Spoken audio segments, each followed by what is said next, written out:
എല്ലാവർക്കും നമസ്കാരം.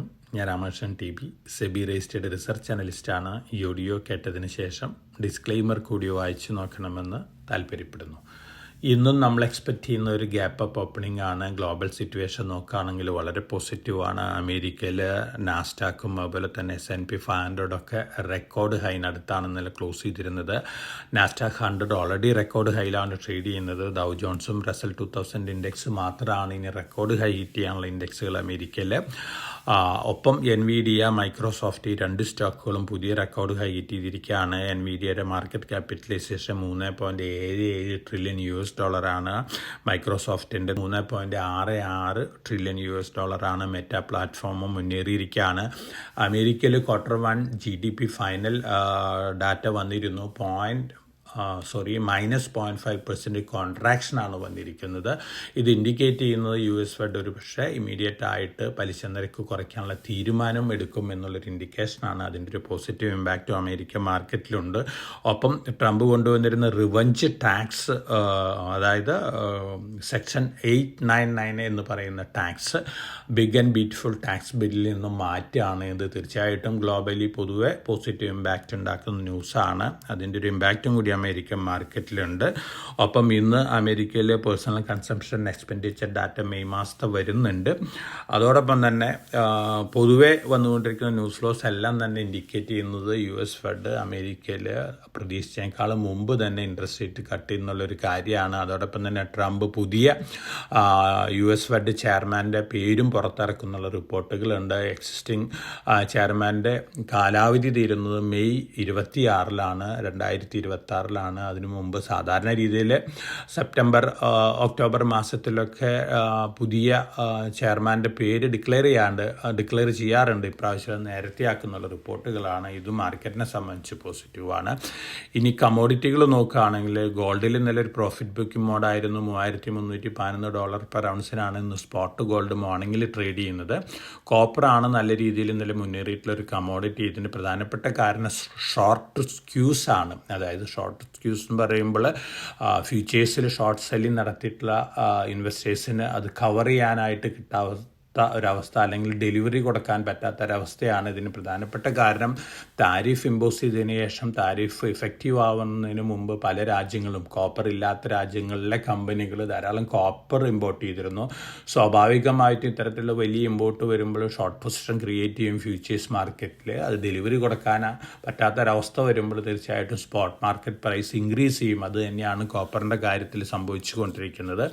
നമ്മളിത് ഈ ആഴ്ചകൾക്ക് മുമ്പ് തന്നെ ഈ ഒരു ഇൻഡിക്കേഷൻ ഇൻവെസ്റ്റേഴ്സ് നൽകിയിരുന്നു.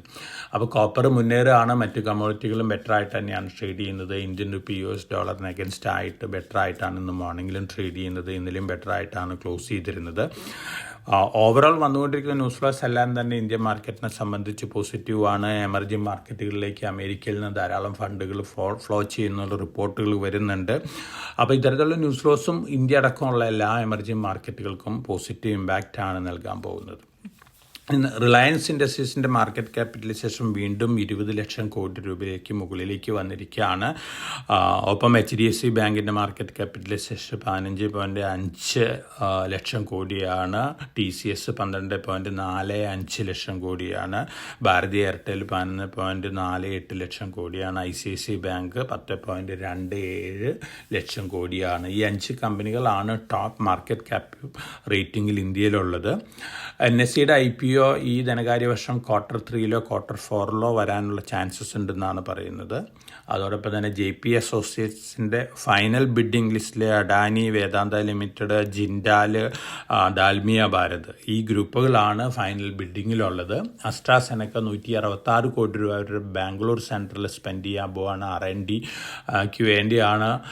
അറ്റ്ലീസ്റ്റ് 20 പുതിയ മോളിക്കൂളെങ്കിലും 2030 മുമ്പ് പുറത്തിറക്കുന്നുള്ളൊരു എക്സ്പെക്റ്റേഷനിലാണ് അസ്ട്രാസെനക്ക ഇത്തരത്തിലുള്ള സ്പെൻഡിങ് നടത്തുന്നത്. ഏറ്റവും മുമ്പ് AI റിലേറ്റഡ് ക്ലിനിക്കൽ റിസർച്ചിലേക്ക് എൻ്റർ ചെയ്തിരുന്നൊരു കമ്പനിയാണ് അസ്ട്രാസെനക്ക. അതിൻ്റെ പോസിറ്റീവ് ഇമ്പാക്റ്റൊക്കെ കമ്പനിക്ക് കിട്ടിയിരുന്നു. അടുത്ത വർഷങ്ങളിൽ നല്ല രീതിയിലുള്ള പോസിറ്റീവ് ഇമ്പാക്റ്റ് തന്നെയാണ് എക്സ്പെക്റ്റ് ചെയ്യുന്നത്. ഡൽഹി വഴി മോർഗൻ സ്റ്റാൻലി, സിറ്റി ഗ്രൂപ്പ് തുടങ്ങിയിട്ടുള്ള ഇൻസ്റ്റിറ്റ്യൂഷൻസ് ഇന്നലെ 1.6% ഇക്വിറ്റി അക്വയർ ചെയ്തിരുന്നു. 387 രൂപ പെർ ഷെയറാണ്. ഡൽഹി വഴി റീസെൻ്റ് അക്വിസിഷൻ വളരെ പോസിറ്റീവാണ് ലോങ് റണ്ണിൽ ഈ കമ്പനിനെ സംബന്ധിച്ച്. സംബന്ധിച്ച് പവർ മെക് പ്രൊജക്ട്സ് 159 കോടി രൂപ ഓർഡർ ബാക്ക് ചെയ്തിട്ടുണ്ട്. അതോടൊപ്പം തന്നെ വെസ്റ്റേൺ കാരിയേഴ്സ് 230 കോടി രൂപ കോൺട്രാക്റ്റ് ബാക്ക് ചെയ്തിട്ടുണ്ട് ജിൻഡാൽ സ്റ്റെയിൻലെസ്സിൽ നിന്ന്. പ്രീമിയർ എനർജീസ് അവരുടെ പുതിയൊരു 1.2 gigawatt TOPCon solar cell manufacturing facility commission ചെയ്തിട്ടുണ്ട്. 25% എഫിഷ്യൻസിയുള്ള സോളാർ സെല്ലുകളാണ് ഇന്ത്യയിലെ ചുരുക്കം ചില കമ്പനികളിലൊന്നാണ് ഇത്തരത്തിലുള്ള മാനുഫാക്ചറിങ് ഫെസിലിറ്റി ആരംഭിച്ചിട്ടുള്ളത്. പ്രീമിയർ എനർജീസിനെ സംബന്ധിച്ച് പോസിറ്റീവാണ്. Hitachi energy India limited 30 units 765 kilo volt 500 mega volt ampere single phase transformers supply ചെയ്യാനുള്ള ഓർഡർ പവർ ഗ്രിഡിൽ നിന്ന് കിട്ടിയിട്ടുണ്ട്. വളരെ ബിഗ് ട്രാൻസ്ഫോമേഴ്സാണ്. അറൗണ്ട് 3 കോടി വീടുകളിലേക്ക് പവർ കൺസംഷന് ഉപകരിക്കുന്ന തരത്തിലുള്ള കപ്പാസിറ്റിയുള്ള ട്രാൻസ്ഫോമേഴ്സാണ്. തീർച്ചയായിട്ടും ഹിറ്റാച്ചി എനർജി ഇന്ത്യനെ സംബന്ധിച്ച് വളരെ പോസിറ്റീവ് ഇമ്പാക്റ്റ് ഉണ്ടാക്കുന്ന ഒരു ന്യൂസാണ്. NTPC 660 മെഗാവാട്ട് യൂണിറ്റ് 3ാമത്തെ സ്റ്റേജ് ഭാരത് സ്റ്റേജ് 1 കമ്മീഷൻ ചെയ്തിട്ടുണ്ട്. ടോട്ടൽ പവർ ജനറേറ്റിംഗ് കപ്പാസിറ്റി NTPCയുടെ വർദ്ധിക്കുകയാണ്. Embassy development limited 100% squadron developers എന്ന് പറയുന്നൊരു കമ്പനീനെ അക്വയർ ചെയ്തിട്ടുണ്ട്. പഴയ ഇന്ത്യാബുൾ റിയൽ എസ്റ്റേറ്റ് ആണ് എംബസി ഗ്രൂപ്പായിട്ട് മെർജ് ചെയ്തുകൊണ്ട് പേര് മാറ്റിയിട്ടുള്ള റിയൽ എസ്റ്റേറ്റ് കമ്പനിയാണ്. മറ്റ് കമ്പനികളായിട്ട് കമ്പയർ ചെയ്യുമ്പോൾ വളരെ അണ്ടർ പ്രൈസ്ഡ് ആണ്. നമ്മൾ മുമ്പ് ഇൻവെസ്റ്റേഴ്സിന് സജസ്റ്റ് ചെയ്തിട്ടുള്ളൊരു സ്റ്റോക്കും കൂടിയാണ്. ഇതൊക്കെയാണ് സ്റ്റോക്ക് സ്പെസിഫിക് ആയിട്ടുള്ള ന്യൂസ് ഫ്ലോസ് വന്നുകൊണ്ടിരിക്കുന്നത്.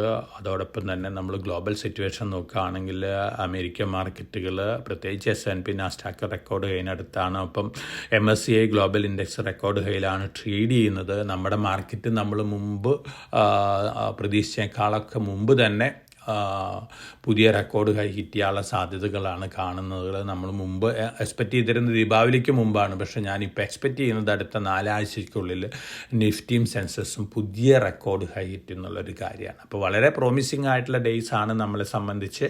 അതോടൊപ്പം തന്നെ IPO മാർക്കറ്റും വളരെ ആക്റ്റീവ് ആണ്. ഇന്നലെ അവസാനിച്ചിട്ടുള്ള ക്ലോസ് ചെയ്തിട്ടുള്ള IPOകളിൽ Globe civil project 89.97 times oversubscribed ആണ്. LN ബാരി 17.37 ടൈംസ് ഓവർ സബ്സ്ക്രൈബ്ഡ് ആണ്. കൽപ്പത്തരു 2.31% ടൈംസ് ഓവർ സബ്സ്ക്രൈബ്ഡ് ആണ്. HDB ഫിനാൻഷ്യൽ സർവീസ് ഇന്ന് ക്ലോസ് ചെയ്യാണ്. ഇന്നലെ വരെ 1.78 ടൈംസ് ഓവർ സബ്സ്ക്രിപ്ഷൻ ഉണ്ട്. സാംബവ് സ്റ്റീൽ ട്യൂബ്സ് 1.27 ടൈംസ് ഇന്നലെ വരെ ഓവർ സബ്സ്ക്രിപ്ഷൻ ഉണ്ട്. Indo Gulf crop science 0.42 times ആയിട്ടുള്ളൂ. പക്ഷേ 30 വരെ ടൈമുണ്ട്. അപ്പോൾ ഓവറോൾ വന്നുകൊണ്ടിരിക്കുന്ന ന്യൂസ് ഫ്ലോസ് എല്ലാം തന്നെ മാർക്കറ്റിനെ സംബന്ധിച്ച് പോസിറ്റീവാണ്. എന്നിരുന്നാലും ഞാൻ എല്ലാ ഇൻവെസ്റ്റേഴ്സിനോടും സജസ്റ്റ് ചെയ്യാണ് എവരി റൈസിൽ നല്ല പ്രോഫിറ്റുള്ള പൊസിഷനുകളിൽ കുറേയൊക്കെ പ്രോഫിറ്റ് എടുക്കുന്നത് നന്നായിരിക്കും. അതോടൊപ്പം തന്നെ 2 ആഴ്ചയ്ക്കുള്ളിൽ Q1 റിസൾട്ടുകൾ, ഈ ധനകാര്യ വർഷത്തെ Q1 റിസൾട്ടുകളും വരും. അപ്പോൾ ആ റിസൾട്ടുകൾക്ക് അനുസരിച്ചിട്ടുള്ളൊരു മാർക്കറ്റ് ഇമ്പാക്റ്റ് നമുക്ക് പ്രതീക്ഷിക്കാം. അപ്പോൾ വളരെ പ്രോമിസിങ് ആയിട്ടുള്ള ഡേയ്സ് ആണ് നമുക്ക് മുന്നിലുള്ളത്. എന്നിരുന്നാലും എവരി റൈസിൽ ഒരു പ്രോഫിറ്റ് ബുക്കിംഗ് മൂഡ് നല്ലതാണ്. അതോടൊപ്പം തന്നെ നമ്മൾ സജസ്റ്റ് ചെയ്തിട്ടുള്ള സ്റ്റോക്കുകൾ ലോങ് ടൈം പോയിന്റ് ഓഫ് വ്യൂവിൽ മാർക്കറ്റ് വൊളാറ്റിലിറ്റിയിൽ താഴെ വരുമ്പോൾ വാങ്ങുന്നൊരു ഡിസിഷൻ നന്നായിരിക്കും. അപ്പോൾ എല്ലാവർക്കും നല്ല ട്രേഡിൻ്റെ ആശംസിച്ചുകൊണ്ട് ഞാൻ ഇന്നത്തെ പ്രീ മാർക്കറ്റ് കമൻറ്ററിയോട് അവസാനിപ്പിക്കുകയാണ്. Thank you.